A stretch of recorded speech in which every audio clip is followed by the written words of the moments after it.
Hi, my name's Kaylee Onosia and I go to Harris Westminster Sixth Form, a selective sixth form in central London. I was born in London and I've lived here my entire life in different areas because I grew up in foster care with a Moroccan foster family predominantly for 6.5 years. But I moved back with my biological mother when I was 12 years old. She's ethnically Nigerian from West Africa and she's from the Yoruba tribe.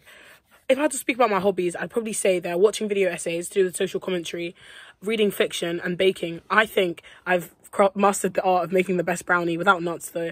And I'm really interested in politics. But if I had to talk about my utter most favourite passion, it would be athletics. I love long jump particularly because I think it combines the different disciplines of running, jumping and taking off with precision, and it helped me to be more resilient in everything that I do.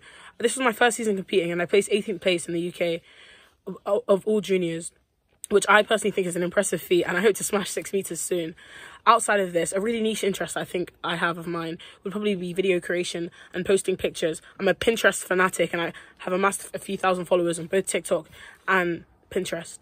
In my spare time, if I'm not rewatching the Olympics or watching the Premier League or watching the World Junior Championships and hoping eventually one day to be competing in one of these three, waiting to be until I'm able to compete, I'm probably revising or reading around my subject. For example, I'm currently reading this book, Politics on the Edge, which I got for my birthday because I'm really passionate about politics and this specific politician.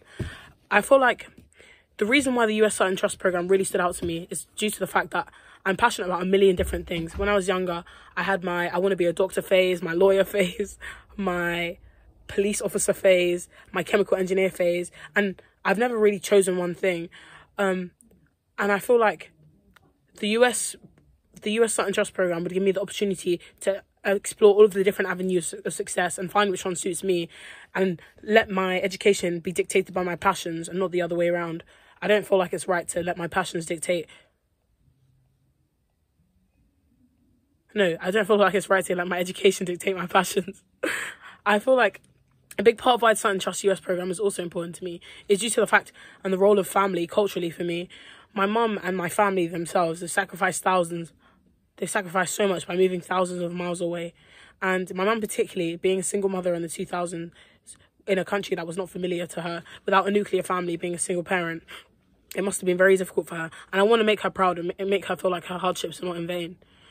I think genuinely being accepted into the program would give me an opportunity to grow into myself, and I would love to make my family as well as myself proud if I'm able to explore all of the possible ways I can be successful without just being limited to what is provided for me in the UK.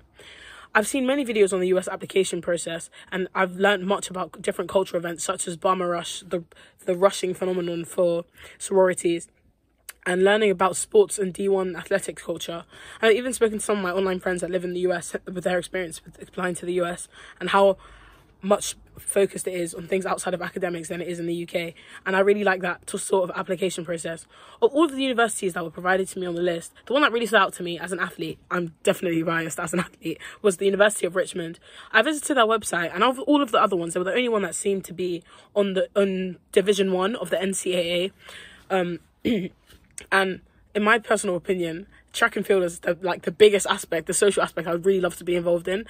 They have the 7th best sports facilities, so call me superficial, but I would love to train in something that's ranked 7th best in the world, according to the Princeton Review, which really speaks to me. Another thing that really stood out to me, as Virginia and the North in general seems to have this stereotype of not being very diverse, is that over a quarter of their population, of their internal US students, are from ethnic minorities, and when you include the external and international students, that goes up to 36%.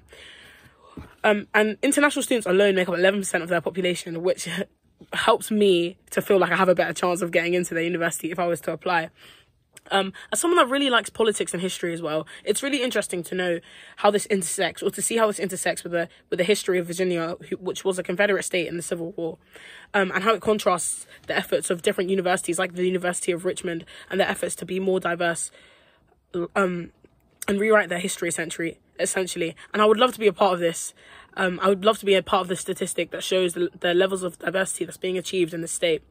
Also, another thing that really interested me was the fact that 70% of their students receive financial aid. And on average, it's around $44,000. $44,000 is someone's salary. That's crazy. As someone who's been on free school meals their entire life, and I'm from a sole earner household, sharing with not just me, but I have a twin sister, a sibling, this things like merit-based scholarships, which 1/8 of their students are on, and every single student that's from the state of Virginia that makes under 60,000, or that one of their parents make under $60,000, get a place at the school. Things like that would help me to facilitate my desire to study and reach the best version of myself without having to be limited due to a more restrictive education system, like arguably the one in the UK that makes you only pick one discipline instead of being able to explore all of your different passions into one career. And I hope that if I get into these schools, because of the help with the financial aid, the wealth will no longer be an obstacle for me. But yeah, thank you for watching, and I hope that you pick me. I hope to bring my humour, my excellent baking skills to the cohort if I'm chosen, and I hope to listen and learn more from other people, all of the youth around the UK that get onto the programme if chosen. But ultimately, that decision is down to you. Thank you.